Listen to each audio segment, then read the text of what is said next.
Eu sou a Laís, eu tenho 23 anos, eu sou graduada em Letras pela Unesp Araraquara e eu vim para cá no mestrado no segundo semestre de 2023. Sobre a minha graduação, eu optei por Letras porque gostava muito de literatura.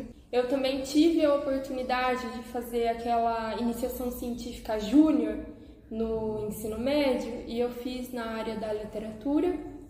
E eu falei, não, é isso aí, eu vou para Letras. Amo literatura, é isso que eu vou fazer, quero ser professora de literatura. Cheguei na Letras e eu descobri que o universo é enorme. Você tem, claro, a literatura, mas você também tem questões de ensino e você tem a linguística, que até então eu não conhecia. E eu fiquei assim apaixonada. Virei a casaca, falei, talvez não seja mais literatura, talvez agora seja linguística.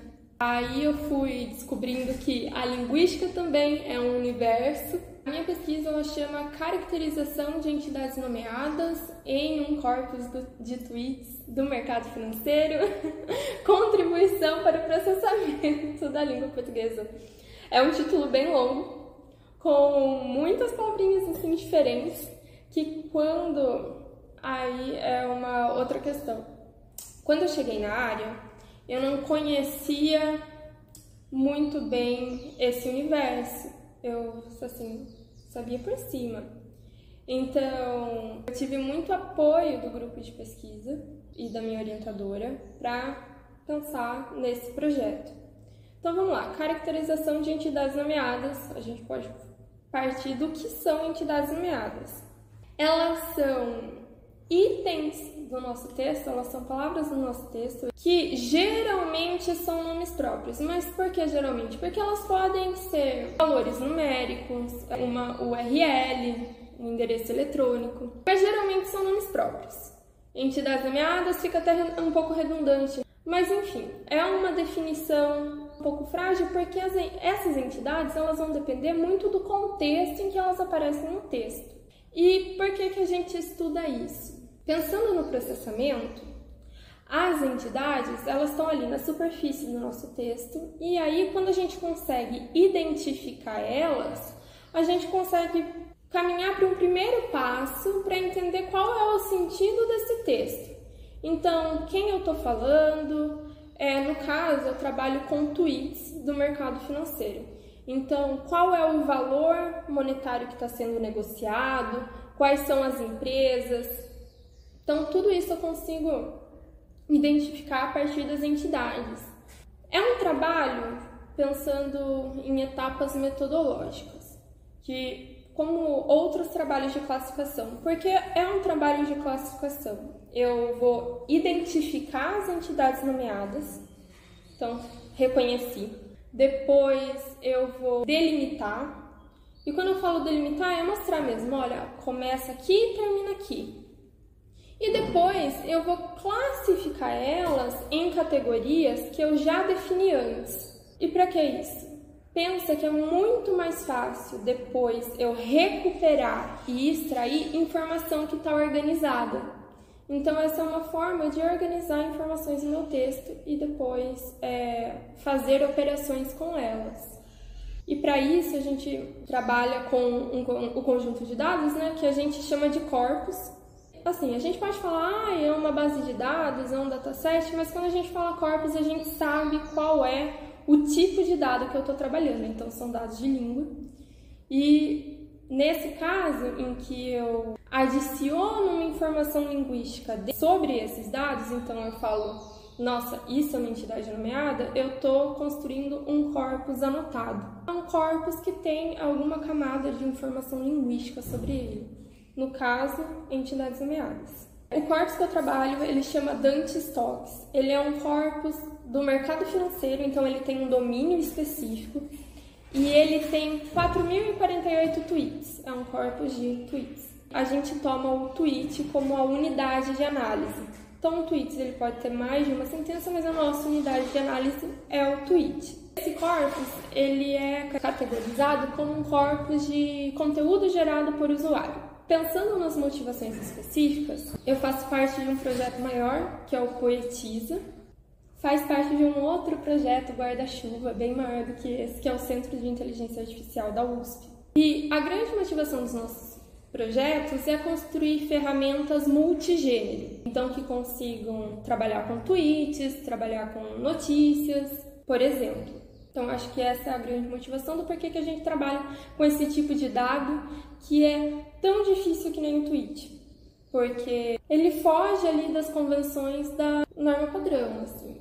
É um texto que você vai ter muitos problemas de desvios de pontuação, capitalização, que é começar com a maiúscula, minúscula, a gosto do cliente. Então a gente tem esse tipo de texto com essas características e para a gente é interessante para isso, depois construir ferramentas e aplicações que consigam lidar com esse tipo de informação.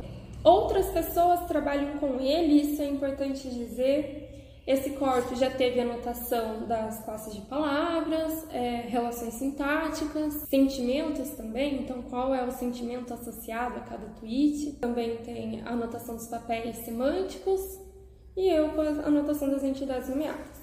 Agora, sobre as categorias que eu uso e sobre a abrangência delas. Como eu falei, o reconhecimento de entidades nomeadas é um trabalho de categorização, ou seja, eu vou identificar esses itens lexicais do meu corpus e depois classificar eles em categorias que eu já defini antes. As categorias que eu uso hoje, elas não foram pensadas especificamente para o meu corpus.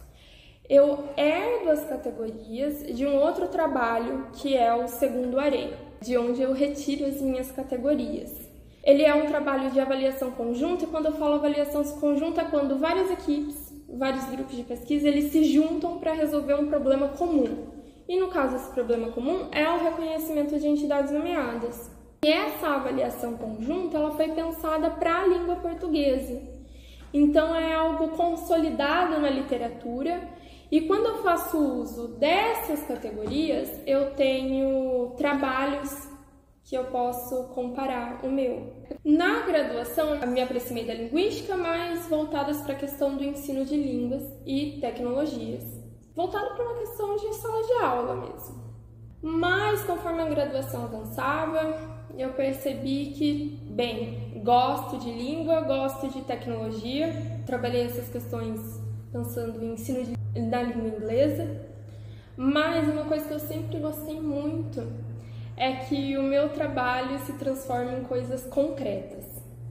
Então, eu sempre participei de projetos em que aquilo que eu estava fazendo eu conseguia ver se tornando uma coisa no mundo real. Não que em outras áreas isso não aconteça, eu quero deixar isso claro, né? Mas sempre gostei dessa concretude nos trabalhos que eu desenvolvia. Assim, juntando esses interesses que eu tinha na época, eu participei, assim, bem no finalzinho da graduação, de um grupo de ciências de dados, que era formado por alunos de diversos cursos da Unesp Araraquara. Eu conheci o processamento de linguagem. Eu falei, nossa, isso é muito show, onde é que tem? E aí eu fui pesquisar e, na época eu estava em Araraquara, eu falei, nossa, tem aqui na vizinha. O UFSCar, São Carlos, é muito próximo. Aí eu fiz um trabalho de stalker. Fui procurar a galera do programa, aí encontrei os professores. Quais são os projetos que eles trabalham? Fui atrás e na época eu vi ali o nome da minha orientadora, a professora Ariane de Felipe. Vi quais são os projetos que ela trabalhava. E vi que um desses projetos tinha um canal no YouTube. Aí o que eu fiz? Eu maratonei o canal do YouTube sobre esse projeto na linha de processamento de línguas naturais. Falei, vou mandar um e-mail para essa pessoa. E aí a professora Ariane, ela me recebeu muito bem, falou, vamos então marcar uma reunião, eu apresento o projeto para vocês e quais são as linhas que a gente está trabalhando aqui.